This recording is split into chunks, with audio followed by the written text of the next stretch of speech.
कभी सोचा है कि भाई यही महीना मतलब सावन ही भगवान शिव के लिए इतना खास क्यों है?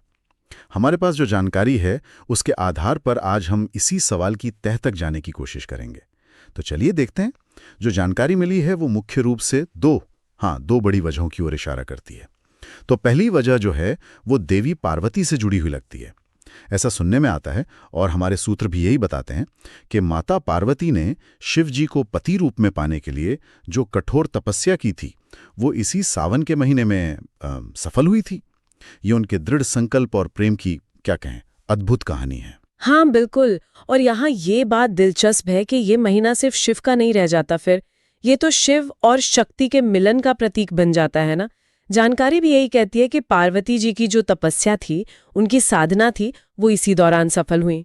तो ये महीना एक तरह से उनके एकाकार होने का उत्सव भी है। अच्छा, तो ये एक बहुत ही महत्वपूर्ण पहलू है शिव शक्ति मिलन का। अब अगर दूसरी वजह देखें तो वो कहानी और भी नाटकीय है और सीधे सृष्टि की रक्षा से जुड़ी हुई है। ऐसा पता चलता है कि वो जो प्रसिद्ध समुद्र मंथन की घटना हुई थी, हाँ, समुद्र मंथन, जिसमें से वो हलाहल विष निकला था, वो घटना भी कहते हैं कि इसी सावन महीने में हुई थी। जी बिल्कुल। और अगर हम इसे बड़े परिप्रेक्ष्य में देखें तो ये कोई छोटी घटना नहीं थी।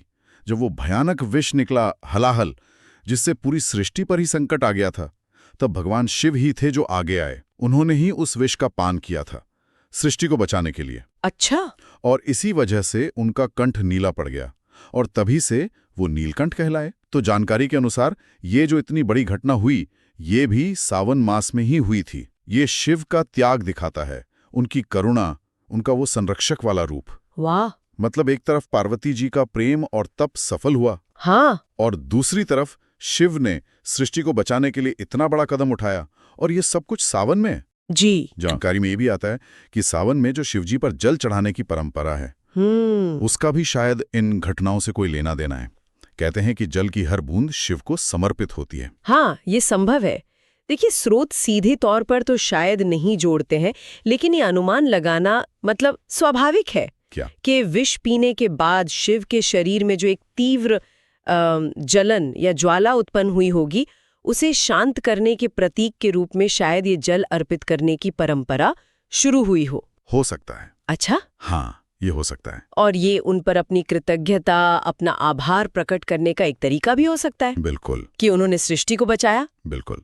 तो कुल मिलाकर जो जानकारी हमारे सामने है वो सावन के महीने के शिवजी के लिए खास होने के पीछे दो मुख्य कथाएं रखती है। पहला, देवी पार्वती की तपस्या का सफल होना और उनका शिव से मिलन, प्रेम और दृढ़ता का प्रतीक। हाँ बिल्कुल। और